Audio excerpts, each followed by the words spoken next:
அரியலூர் அருகே அதிக வட்டி தருவதாக ஆசை காட்டி பெண்ணிடமிருந்து 5 கோடி ரூபாய்க்கும் மேல் மோசடி செய்ததாக ஒருவர் கைது செய்யப்பட்டுள்ளார். குழுமூர் கிராமத்தை சேர்ந்தவர் சாந்தி. இவருக்கும் கீழப்புலியூர் கிராமத்தை சேர்ந்த ஆனந்த்ராஜுக்கும் அறிமுகம் ஏற்பட்டுள்ளது. இந்நிலையில் அதிக வட்டிக்கு ஆசைப்பட்ட சாந்தி மகன் அனுப்பும் பணத்தை ஆனந்த்ராஜுக்கு கடனாக வழங்க தொடங்கியுள்ளார். சிறிது சிறிதாக சுமார் 5 கோடியே 30 லட்சம் ரூபாய் வழங்கியுள்ளார். பணத்தை பெற்றுக்கொண்ட ஆனந்த்ராஜ் 2 மாதங்களுக்கு சுமார் 68 லட்சம் ரூபாயை வட்டியாக அளித்துள்ளார். பின்னர் வட்டியையும் அசலையும் தரவில்லை. இதுகுறித்து சாந்தி அளித்த புகாரின் பேரில் பொருளாதார குற்றப்பிரிவு காவல்துறையினர் ஆனந்த்ராஜை கைது செய்தனர்.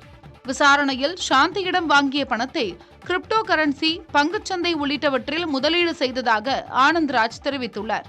அதில் இழப்பு ஏற்பட்டதால் பணத்தை திருப்பி தர இயலவில்லை என்றும் அவர் கூறியுள்ளார். மயிலாடுதுறை மாவட்டம் அருகே வீட்டில் மர்மமான முறையில் உயிரிழந்த பெண் குறித்து காவல்துறையினர் விசாரணை மேற்கொண்டு வருகின்றனர். தரங்கம்பாடி தாலுகா இலுப்பூர் கிராமத்தில் வசித்து வருபவர் பஜுல் முகமது.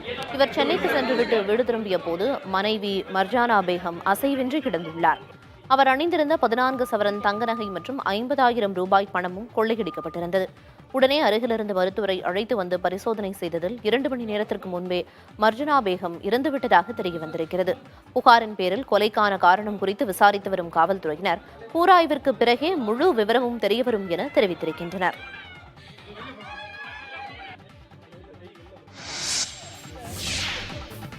ஈரோடு மாவட்டம் கோபிச்செட்டிப்பாளையம் அருகே குண்டேரிப்பள்ளம் அணையிலிருந்து பாசனத்திற்காக தண்ணீர் திறக்கப்பட்டுள்ளது. அணையில் பூஜை செய்து பின்னர் பொதுப்பணித்துறை அதிகாரிகள் 2 வாய்க்கால்களிலும் தண்ணீரை திறந்துவிட்டனர். இன்று முதல் நவம்பர் 4ஆம் தேதி வரை 36 நாட்களுக்கு தண்ணீர் திறக்கப்படும் என அறிவித்துள்ளனர். வலது கரையில் 8 கன அடி தண்ணீரும் இடது கரையில் 16 கன அடி தண்ணீரும் திறக்கப்பட்டுள்ளது.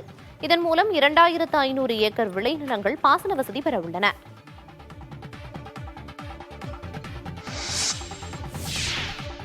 பெரம்பலூர் மாவட்டத்தில் ஆடி மாத மழையை நம்பி பயிரிடப்பட்ட மக்காச்சோளம் காய்ந்து வருவதால் விவசாயிகள் வேதனையடைந்துள்ளனர். ஆலத்தூர், குன்னம், வேப்பூர், வேப்பந்தட்டை உள்ளிட்ட பகுதிகளில் 54,000 ஏக்கரில் மக்காச்சோளம் பயிரிடப்பட்டுள்ளது. ஆடி மாத மழையை நம்பி பயிரிடப்பட்ட நிலையில் மழை பொய்த்து போனது. இதனாலும் கடும் வெயிலின் காரணமாகவும் மக்காச்சோளம் காய்ந்து வருகிறது. இதனையடுத்து விவசாயிகள் மக்காச்சோளத்தை கால்நடைகளுக்கு இரையாக்கி வருகின்றனர். மக்காச்சோளம் காய்ந்து போனதால் ஏக்கருக்கு 50,000 ரூபாய் வரை இழப்பு ஏற்பட்டுள்ளதாக வேதனை தெரிவிக்கும் அவர்கள் தங்களுக்கு அரசு உதவ வேண்டும் என கோரிக்கை விடுத்துள்ளனர். ஃபுல்லாகவே வறண்ட பூமி ஆயிடுச்சு. தண்ணிங்கிறதே கிடையாது. ஆடி மாதம் மழையை நம்பி நாங்கள் போட்டுட்டோம். ஃபுல்லாகவே இப்போ இப்போ 40 நாளாட்டம் மழைக்கெல்லாம் எதுவுமே இல்லை. இப்போ பூச்சி அடித்தாலுமே மருந்து அடித்தாலுமே திரும்ப அந்த பயிர் ஏறுமாங்கிறது தெரியல. கவர்மெண்ட் பார்த்து என்ன எங்களுக்கு மக்களுக்கு என்ன உதவி செய்யணுமோ அவங்க மனசார செஞ்சால் போதுங்கன்னு நாங்கள் கேட்குறோம். தண்ணியும் பெய்யல, எல்லாம் காஞ்சி வர போச்சு, மழையும் பெய்யல, என்ன பண்ணுறதுன்னு தெரியல. கவர்மெண்ட் எது நஷ்டம் கொடுத்தாதான் எங்களுக்கு வேறு ஒன்றும் பண்ண முடியாது. காய போகுது சோளம் எல்லாமே. இவ்வளோ பயிர் இருக்கும் 40 நாளைக்கு. 50 நாளில் பூ வரணும். 50 நாளில் பூ வரது இப்படி இருக்குது. இன்னும் 15 நாளில், 40 நாள், இன்னும் 10 நாள் தான் இருக்குது 50 நாளுக்கு. புதுக்கோட்டை மாவட்டம் வம்பனில் உள்ள தனியார் வேளாண் கல்லூரி பண்ணையில் நெல் நாற்று நடவு திருவிழா பாரம்பரிய முறைப்படி நடைபெற்றது. அப்போது 100க்கும் மேற்பட்ட மாணவ மாணவிகள் திரைப்பட பாடல்களை ஒலிபெருக்கியில் பாடவிட்டு நடவு செய்தனர். அப்போது நவீன தொழில்நுட்பம் மூலம் வேளாண்மையை அடுத்த கட்டத்திற்கு எடுத்துச் செல்வோம் என மாணவ மாணவிகள் தெரிவித்தனர்.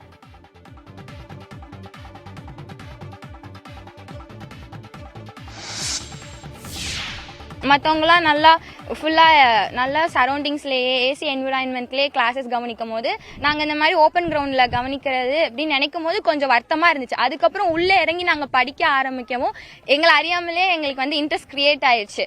இதுதான் என்விரான்மெண்ட், இதுதான் நேச்சர், நாங்கள் நேச்சரோட சேர்ந்து இருக்க பழகிட்டோம். அப்படிங்கிறப்போ நாங்கள் ஆர்டிஃபிஷியல் என்விரான்மெண்ட்டை தேடி போகிறது கிடையாது. திருவள்ளூர் அருகே பாஜக பிரமுகர் வெட்டப்பட்ட விவகாரத்தில் 3 பேர் கைது செய்யப்பட்டுள்ளனர். சிறுவானூர் கிராமத்தில் ஊராட்சி மன்ற தலைவராக இருந்து வருபவர் பவானி. இவரது கணவர் ரமேஷ்குமார் ஏற்கனவே ஊராட்சி மன்ற தலைவராக இருந்தவர். தற்போது பாஜகவின் திருவள்ளூர் மேற்கு மாவட்ட செயலாளராகவும் இருந்து வருகிறார். இந்த நிலையில் சிறுவானூர் ஊராட்சிக்கு செல்லும் சாலையின் ஓரங்களில் உள்ள ஆக்கிரமிப்புகளை ரமேஷ்குமார் அகற்றும் பணியில் ஈடுபட்டதாக கூறப்படுகிறது.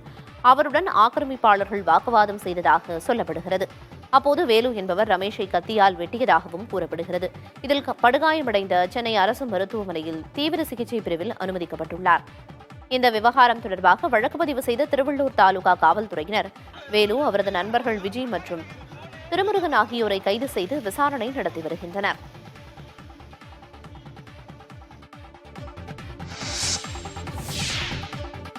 பாலியல் புகாருக்குள்ளான மலையாள திரைப்பட இயக்குனர் VK பிரகாஷ் ஜாமீனில் விடுவிக்கப்பட்டார். அவரை ஜாமீனில் விடுவிப்பதற்கு முன்பு 2 நாட்களுக்கு பிரகாஷிடம் விசாரணை மேற்கொள்ளலாம் என காவல்துறைக்கு கேரள உயர்நீதிமன்றம் உத்தரவிட்டிருந்தது. அதன்படி பள்ளித்தோட்டம் காவல்துறையினர் 3 நாட்களாக விசாரணை மேற்கொண்டு வந்த நிலையில் தற்போது ஜாமீனில் விடுவிக்கப்பட்டார். VK பிரகாஷ் மீது பெண் திரைக்கதை எழுத்தாளர் கொடுத்த புகாரின் அடிப்படையில் அவர் மீது பாலியல் வன்கொடுமை வழக்கு பதிவு செய்யப்பட்டது.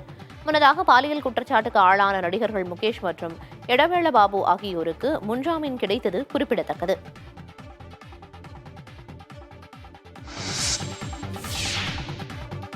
ஸ்குவிட் கேம் வெப் தொடரின் 2வது சீசனின் சிறப்பு டீசரை படக்குழு வெளியிட்டது. கடந்த 2021ஆம் ஆண்டு நெட்ஃபிளிக்ஸ் OTT தளத்தில் வெளியாகி மிகப்பெரிய வரவேற்பை பெற்ற தொடர் ஸ்குவிட் கேம். இந்த தொடரை பிரபல இயக்குனர் குவாங் டாங் ஹியூக் இயக்கியிருந்தார். நெட்ஃபிளிக்ஸ் OTT தளத்தில் அதிகம் பார்க்கப்பட்ட தொடராகவும் ஸ்குவிட் கேம் உள்ளது. இதனையடுத்து இந்த தொடரின் அடுத்த சீசன் எப்போது வெளியாகும் என்று ரசிகர்கள் எதிர்பார்த்திருந்தனர். அதன்படி 2வது சீசன் டிசம்பர் 26ஆம் தேதி வெளியாகும் என நெட்ஃபிளிக்ஸ் OTT நிறுவனம் அதிகாரப்பூர்வமாக அறிவித்துள்ளது. மேலும் 3வது சீசன் அடுத்த ஆண்டு வெளியாக உள்ளதும் குறிப்பிடத்தக்கது.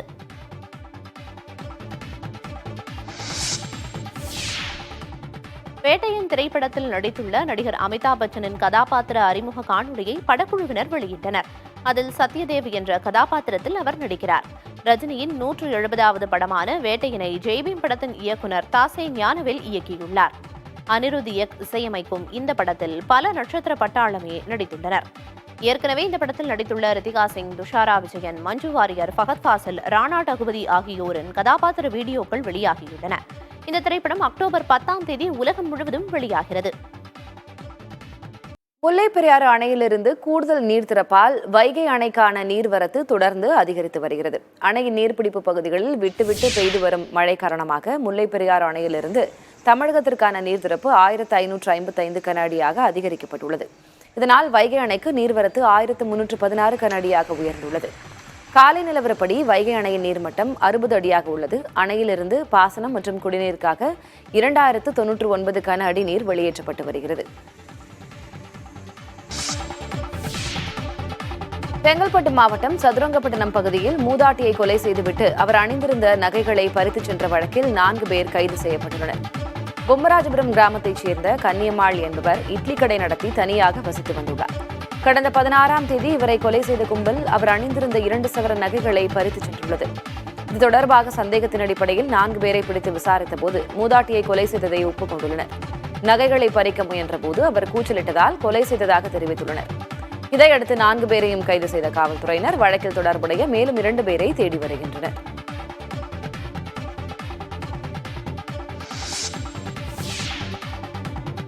கவிஞர் வைரமுத்து தனது எக்ஸ் தளத்தில் வெளியிட்டுள்ள பதிவு ஒன்று தற்போது பேசுபொருளாகியுள்ளது.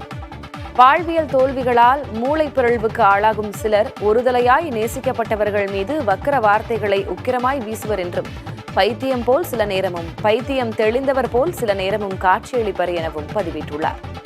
மேலும் இந்த நோய்க்கு பெயர் மெசியானிக் டெலூஷனல் டிசார்டர் என்று கூறியதுடன் அவர்கள் தண்டிக்கப்பட வேண்டியவர்கள் அல்ல, இரக்கத்திற்குரியவர்கள் என்று குறிப்பிட்டுள்ளார். இந்த பதிவு தற்போது சமூக வலைதளங்களில் வைரலாகி வருகிறது. கடந்த சில காலமாகவே வைரமுத்துவை சுற்றி சர்ச்சைகள் எழுந்த வண்ணம் இருக்கின்றன.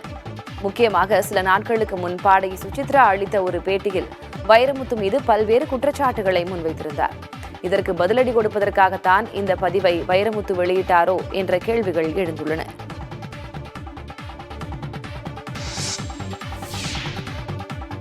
நடிகர் கமல் நடிப்பில் உருவாகி வரும் தக் லைஃப் படத்தின் டிஜிட்டல் உரிமம் 150 கோடி ரூபாய்க்கு விற்கப்பட்டுள்ளதாக கூறப்படுகிறது. மேலும் இந்த படத்தின் படப்பிடிப்பு முடிவடைந்து விட்டதாகவும் அடுத்த ஆண்டு கோடை விடுமுறையில் படம் வெளியாகும் எனவும் சினிமா வட்டாரங்கள் தெரிவிக்கின்றன. நாயகன் திரைப்படத்திற்கு பிறகு கமல்ஹாசன், மணிரத்னம் ஆகியோர் இணைந்திருப்பதால் இந்த படத்தின் மீதான எதிர்பார்ப்பு அதிகரித்துள்ளது. இதனை உதயநிதி ஸ்டாலினின் ரெட் ஜெயண்ட் மூவிஸ் நிறுவனம், ராஜ்கமல் இன்டர்நேஷனல் நிறுவனம் மற்றும் மெட்ராஸ் டாக்கீஸ் நிறுவனம் இணைந்து தயாரிக்கின்றன. படத்துக்கு AR ரஹ்மான் இசையமைக்கிறார்.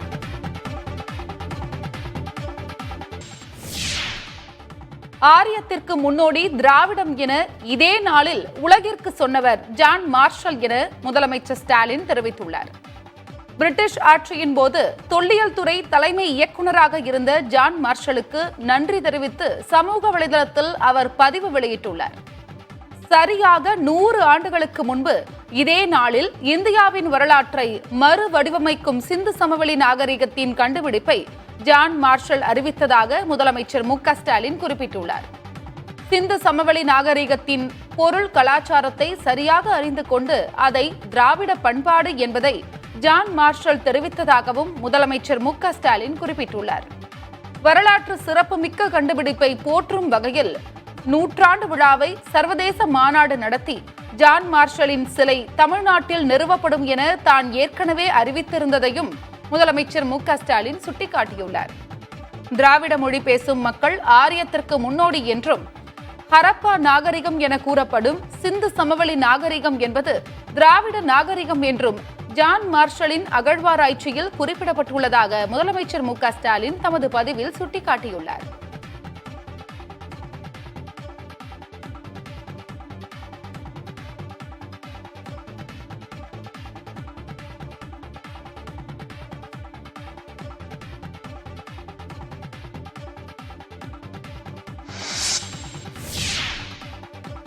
கடையிலேருந்து 100 மீட்டரில் உழவர் சந்தை இருக்குது.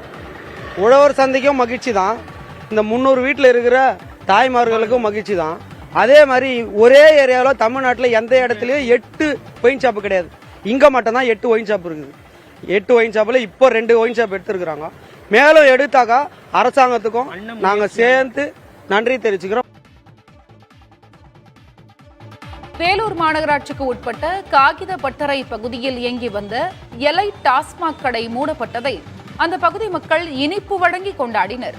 2 மதுக்கடைகள் நெடுஞ்சாலைக்கு அருகில் இருந்ததால் பொதுமக்கள் மற்றும் வாகன ஓட்டிகள் இன்னல்களை சந்தித்து வந்தனர். இந்த கடைகளை அகற்ற கோரி அந்த பகுதியைச் சேர்ந்த கோபி என்பவர் சென்னை உயர்நீதிமன்றத்தில் வழக்கு தொடர்ந்தார். இதற்கிடையே கடந்த 4 மாதங்களுக்கு முன்பு ஒரு மதுக்கடை மூடப்பட்டது. தற்போது நீதிமன்ற உத்தரவின் பேரில் மற்றொரு கடையும் மூடப்பட்டுள்ளது.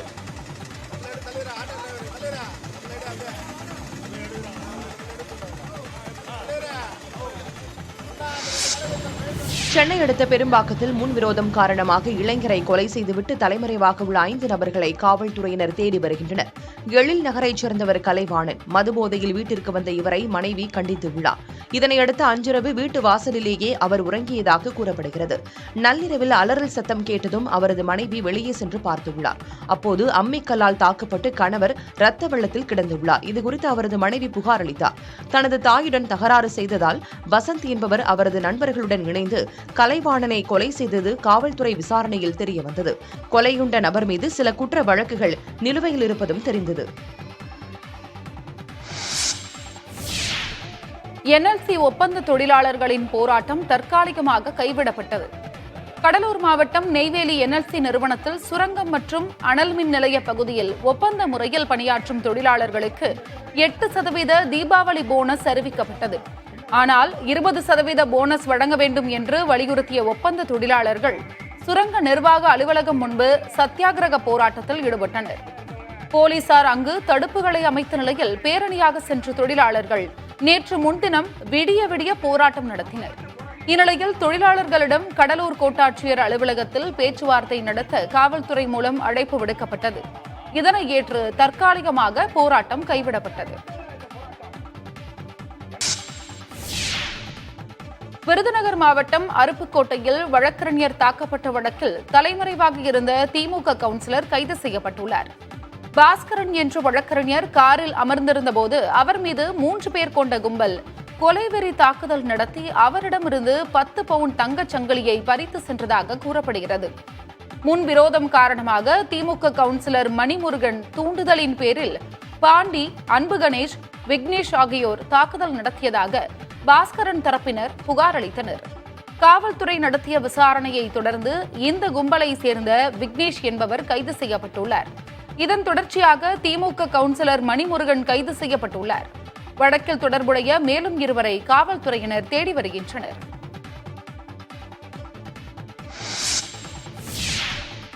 என்ன உளுந்தூர்பேட்டை அருகே கிராம நிர்வாக அலுவலருக்கு கொலை மிரட்டல் விடுத்த பாஜக நிர்வாகியும் ஊராட்சி தலைவருமான முருகனை காவல்துறையினர் கைது செய்தனர். குச்சிப்பாளையம் கிராமத்தில் ஏரி மண் எடுப்பது தொடர்பாக புகார் வந்துள்ளது. இதுகுறித்து கிராம நிர்வாக அலுவலர் அசோக்குமார் ஊராட்சி துணைத் தலைவர் முருகனிடம் கேட்டுள்ளார். அப்போது அவரை தாக்கி கொலை மிரட்டல் விடுத்ததாக கூறப்படுகிறது. இதுகுறித்து கிராம நிர்வாக அலுவலர் அளித்த புகாரின் பேரில் ஊராட்சி துணைத் தலைவரை காவல்துறையினர் கைது செய்தனர்.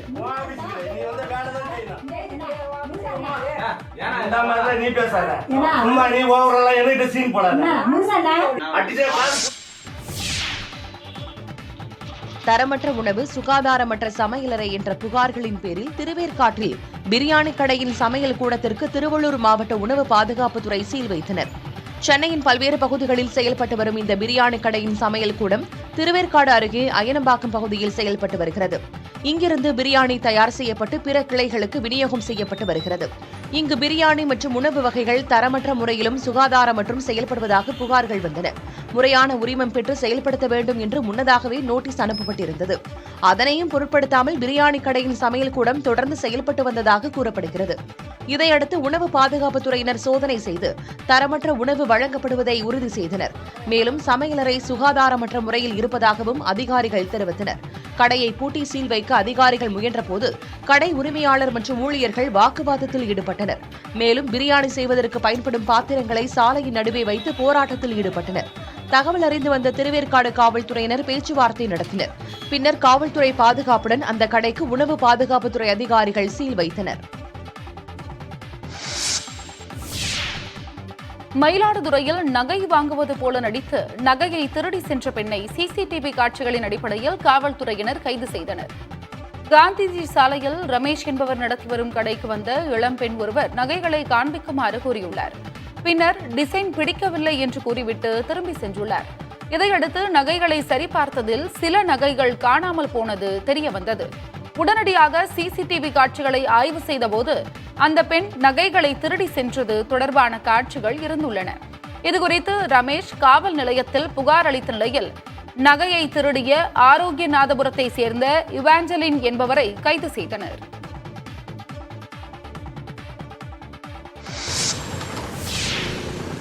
கேரள மாநிலம் மலப்புரத்தில் ஒருவருக்கு எம்பாக்ஸ் வைரஸ் தொற்று உறுதி செய்யப்பட்ட நிலையில் கன்னியாகுமரி மாவட்ட கேரள எல்லையில் 2வது நாளாக கண்காணிப்பு பணி தீவிரப்படுத்தப்பட்டுள்ளது.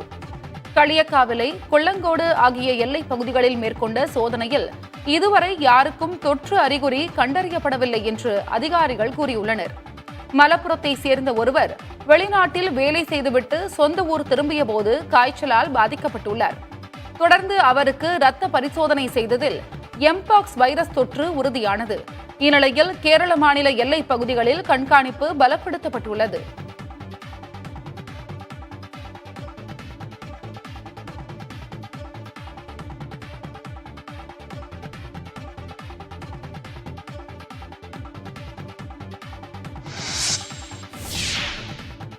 திருப்பதி லட்டு விவகாரத்தில் ஆந்திர முன்னாள் முதலமைச்சர் ஜெகன்மோகன் ரெட்டி மீது காவல்துறையில் புகார் அளிக்க உள்ளதாக பாஜக நிர்வாகியும் திருமலா திருப்பதி தேவஸ்தான குழுவின் முன்னாள் உறுப்பினருமான பானுபிரகாஷ் ரெட்டி தெரிவித்துள்ளார்.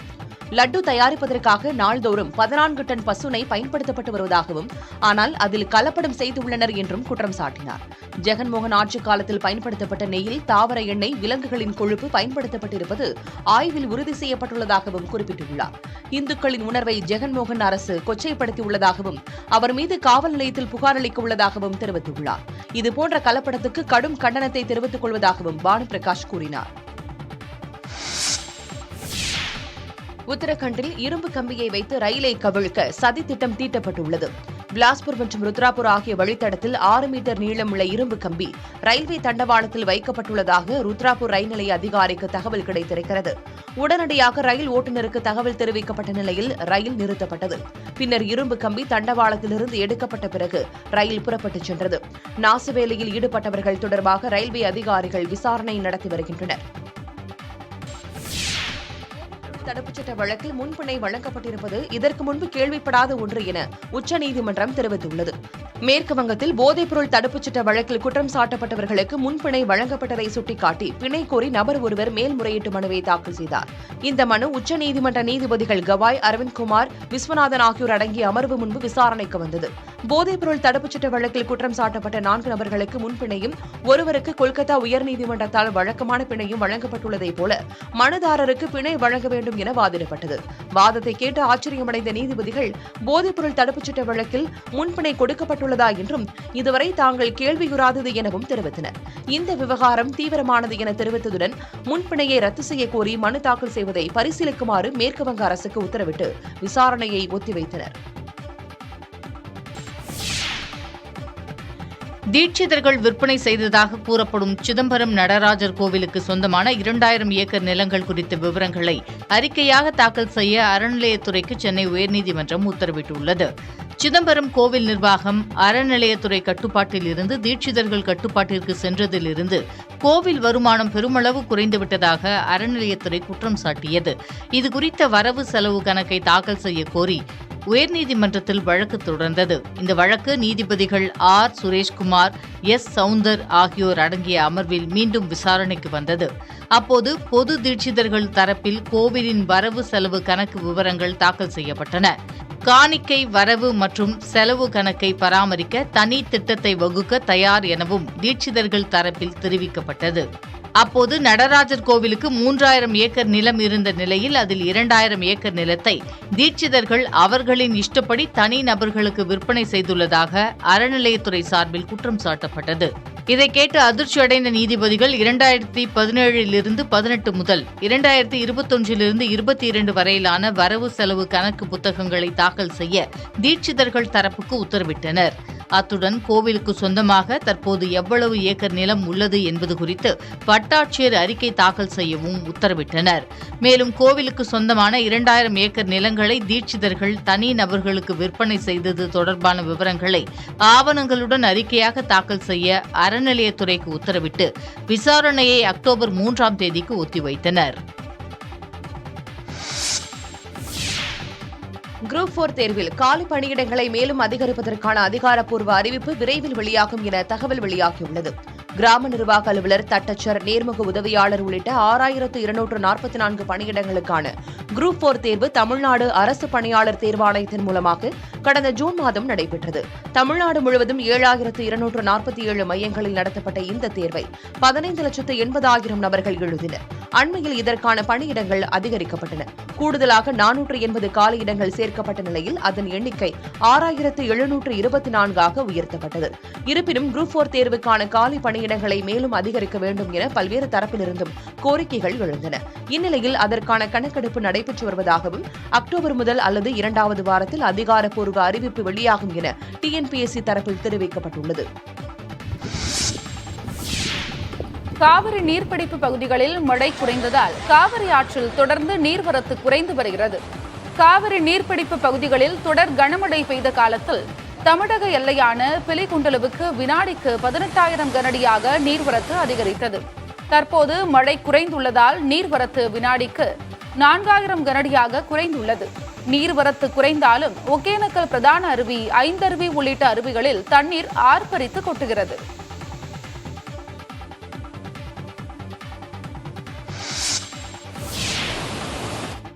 ஆப்பிள் ஐபோன் 16 வாங்குவதற்காக மும்பையில் உள்ள ஆப்பிள் ஸ்டோரில் 20 மணி நேரத்திற்கும் மேலாக வாடிக்கையாளர்கள் காத்திருந்த நிலையில் அதன் விற்பனை தொடங்கியுள்ளது.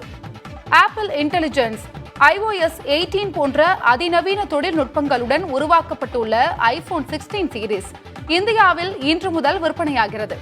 இந்நிலையில் அதனை வாங்குவதற்காக மும்பையின் பாந்த்ரா குர்லா காம்ப்ளெக்ஸ் பகுதியில் உள்ள ஆப்பிள் ஸ்டோரில் நேற்று முதலே வாடிக்கையாளர்கள் குவிந்து வந்தனர். 20 மணி நேரத்திற்கும் மேலாக அவர்கள் காத்திருந்த நிலையில் இன்று காலையில் விற்பனை தொடங்கியது. ஆப்பிள் ஸ்டோரின் ஊழியர்கள் கரவொலி எழுப்பி ஆப்பிள் ஸ்டோருக்குள் வாடிக்கையாளர்களை வரவேற்று விற்பனையை தொடங்கியுள்ளனர்.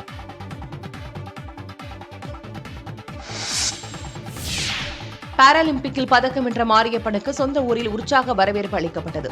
பாரிஸில் நடைபெற்ற பாராலிம்பிக் தொடரின் உயரம் தாண்டுதல் போட்டியில் தமிழக வீரர் மாரியப்பன் வெண்கலப் பதக்கம் வென்றார். இதன் மூலமாக அவர் தொடர்ந்து 3வது முறையாக பாராலிம்பிக்கில் பதக்கம் வென்று சாதனை படைத்தார். இதையடுத்து சொந்த ஊரான சேலம் மாவட்டம் பெரிய வடகம்பட்டிக்கு திரும்பிய மாரியப்பனுக்கு கிராம மக்கள் உற்சாக வரவேற்பு அளித்தனர். சேலம் ஆட்சியர் பிருந்தாதேவி மலர் கொத்து கொடுத்து வரவேற்க தீவட்டிப்பட்டி முதல் பெரிய வடகம்பட்டி வரை திறந்தவெளி வாகனத்தில் சென்ற மாரியப்பனை ஊர் மக்கள் வாழ்த்தினர். தடகள வீரரின் வருகையால் மேளதாளம் முழங்க பட்டாசுகள் சத்தம் விண்ணை பிளக்க ஊரை களை கட்டியது.